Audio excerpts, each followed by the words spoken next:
Welcome to episode 67 of Norse Myths, Legends, and Folktales.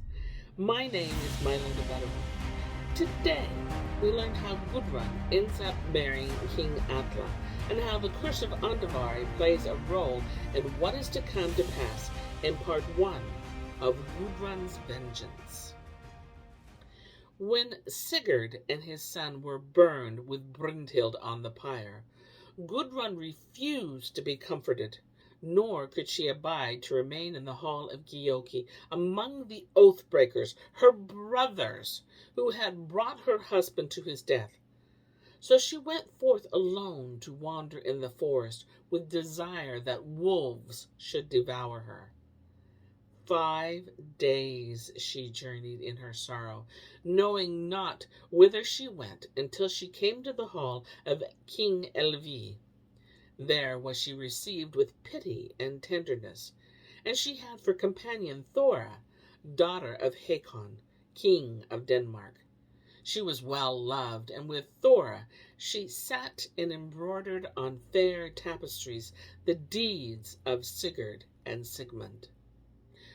3 summers went past, and 4 winters, ere Queen Grimhild came to know where Gudrun had her dwelling. She desired that her daughter should return again, because King Atle the Mighty, the brother of Brynhild, sought her for his bride. So Grimhild gave much treasure to her sons, and went forth with them to appease Gudrun with gifts of gold, so that the blood feud might have end. 500 warmen rode with Grimhild and Gunnar and Honia, and they greeted Gudrun and made offer to her of the treasure which they bore with them.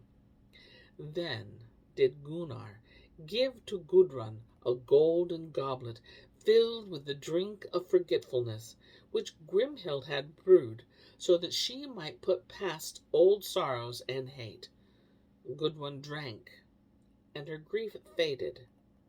Thereafter Grimhild told her daughter that King Atle desired her for wife, and said that she would be given more treasure when she was wed to him. "I desire not another husband," Gudrun said, "nor could I live happily with the brother of Brynhild." "If thou wed Atle," said Grimhild, "thou shalt have sons, and it shall seem to thee that Sigurd and Sigmund are again in life."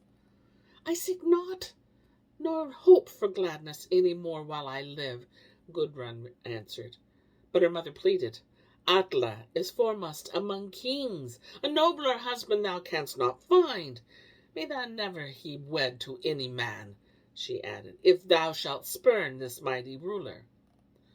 "Alas," replied Gudrun, "bid me not wed the brother of Brynhild, for he will bring great evil upon our kin, and be the death-bane of Honia and Gunnar. By my own hand must he fall in the end, if I become his bride." Grimhild wept, nor listened to what Gudrun said. "I shall give thee lands and many warmen," she told her daughter, "if thou wilt take Atle to be thy husband. Thou shalt have joy with him until thy life's end. Besides, by marrying him thou wilt bring great honor unto thy kin." "Alas, I must then be wed to him," said Gudrun, "although my heart desireth him not. But there is no gladness in store for me, for he will be a bane to my kin." Grimhild rejoiced, because she had at length worked her will, and soon a great company set forth towards the kingdom of Atle the Mighty. They traveled for 7 days by land, and then for 7 days they voyaged over the sea, and thereafter they traveled by land again for 7 days, and they came into the hall of the king. A great banquet was held, and King Atle and Gudrun were wed. But the bride's heart was sad within her, nor did she ever have joy in the hall of Brynhild's brother. One morning, when Atle woke from sleep, he was greatly troubled because of the dreams he had dreamed. He spoke to Gudrun, saying, "It seemed that thou didst thrust a sword through my breast." To dream of iron, the queen said, is to dream of fire. And I dreamed also, continued the king, that 2 water reeds grew up in my hall. By the roots were they pulled up, and they dripped red blood.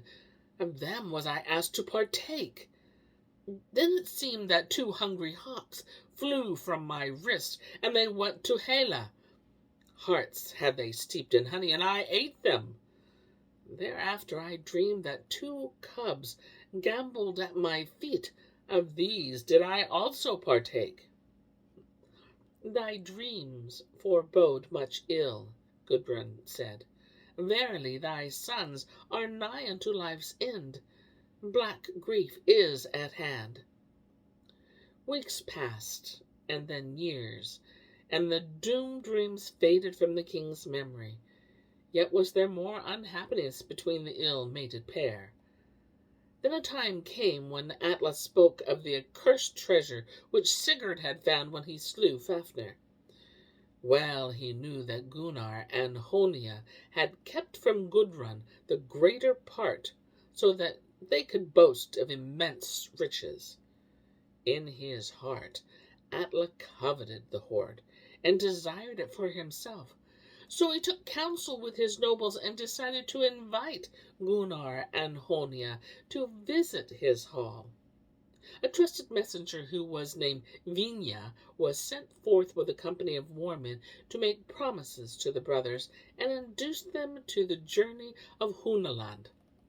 Gudrun knew well that there was evil intent in her husband's heart, so she carved runes of warning upon a gold ring and gave it to Vinja as her gift to Honia. But Atle's messenger changed the runes so that they seemed to convey a speedy welcome from the queen. When Vinja reached the hall of Gyoki, he made his mission known. The brothers consulted one with another, suspecting treachery and Atle's lust for gold. But Gudrun's ring reassured them, and after they had drunk mead with the messengers, they promised to go forth with them. But Hunia's wife, Kostbara, made keen scrutiny of Gudrun's ring in her bedchamber, and she saw that the runes had been altered from warning to welcome. To her husband she spoke thereanent. She had also dreamt an ominous dream in which she saw the hall overthrown by a rising flood. But Honia chided her for thinking ill of Atle. He had given his promise to Vinja to fare forth with him, and scorned to break it. Gunnar's wife had also dreams of warning. She saw her husband pierced by a sword while wolves howled about him.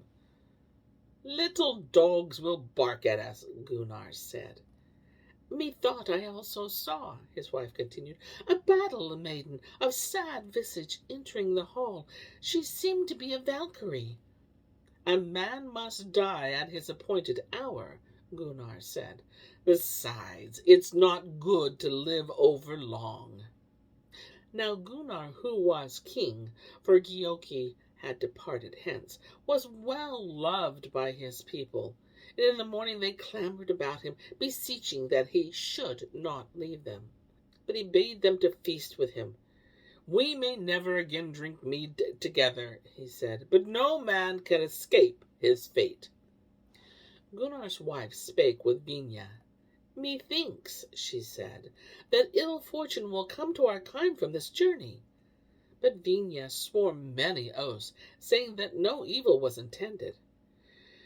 "May I be hanged," he said, "if a sign of treachery is shown against Gunnar and Honia in the kingdom of Atle." There were tears and lamentations when the warrior sons of Gyoki went forth, never again to return to the kingdom of their sires, although great glory would be theirs by reasons of valorous deeds and unflinching courage. Gunnar's wife embraced her king, and Kostbara embraced Honia, saying, "May days of gladness be thine." "Forget not to make merry," Honia said, "no matter what befalls us on our journey." And here is where I end my tale for today. But I'll be back with more tales. Many more tales. Until then, my friends, enjoy the journey.